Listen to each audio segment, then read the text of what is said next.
போதி வணக்கம். நான் உங்கள் ஈரோடு உதயகுமார். 2025 ஆவணி மாதம் துலாம் ராசி நண்பர்களுக்கு என்ன பலன் இருக்குங்கிறது ஒரு சிறு குறிப்பு பார்ப்போமே.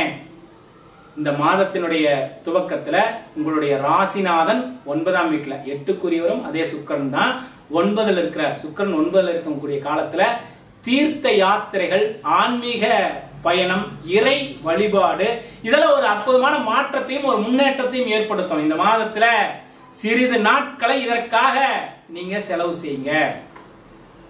ஒரு ஆன்மீக பயணம் குடும்பத்தோட சேர்ந்து அருகில் இருக்கக்கூடிய கோவிலுக்கு போங்க. உங்களுக்கு எந்த இடத்துல எல்லாம் மனசு ஒரு இணக்கமாகுதோ, ஒரு மனம் ஒருநிலைப்படுதோ அந்த கோவிலுக்கு, உங்களுக்கு பிடிச்சமான கோவிலுக்கு போயிட்டு வாங்க. சிறிது தூரம் பயணம் பண்ணி போங்க. நல்ல மாற்றங்கள் எல்லாம் ஏற்படும். அதே போல 11ஆம் வீட்டிலே துலாம் ராசி நண்பர்களுக்கு 11ஆம் வீட்டிலே சூரியன் ஆட்சி ஆகிறார். எடுக்கக்கூடிய காரியங்கள் எல்லாம் வெற்றி, லாபம், அரசாங்கம் சார்ந்த முயற்சி, அற்புதமான பலன்களை எல்லாம் ஏற்படுத்தும். 9க்குரியவன் 10ல, 12ஆம் வீட்டுக்குரியவனும் அதே புதன் தான். அவரும் 10ல் தான் இருக்காரு. இந்த மாசத்துல துவக்கத்துல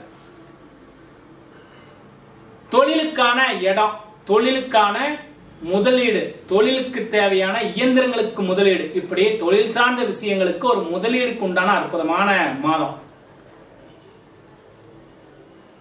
சத்ரு ஜெயம் நிறைந்த மாதம். நிறைய வேலையில நெருக்கடியாக இருந்தது, என் வேலை செய்யற இடத்துல எனக்கு நெருக்கடி கொடுக்குறாங்கன்னா இந்த மாதத்துல இதெல்லாம் களைஞ்சு போயிடும்.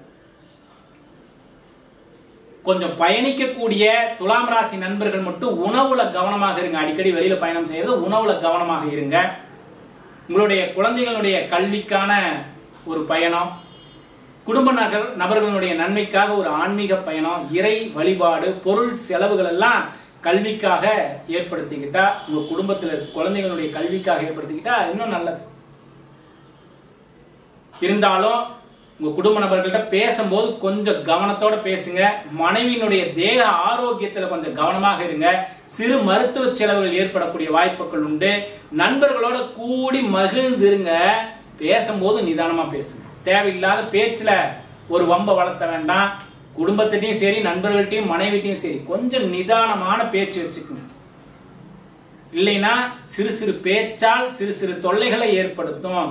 ஒவ்வொரு நாளும் இறைவனுடைய வழிபாடு, இறை வழிபாடு ரொம்ப அவசியம். அருகில் இருக்கக்கூடிய கோவில்ல உங்களுடைய மனம் எங்கு ஒருநிலைப்படுகின்றதோ அந்த கோவில்ல ஒரு 10 நிமிடம் இந்த பூர்வ மத்தியில் எண்ணத்தை வைத்து உங்களுடைய பிரார்த்தனைகள் எல்லாம் இந்த இறைவனுடைய பாதத்துல சமர்ப்பிச்சுட்டு வாங்க.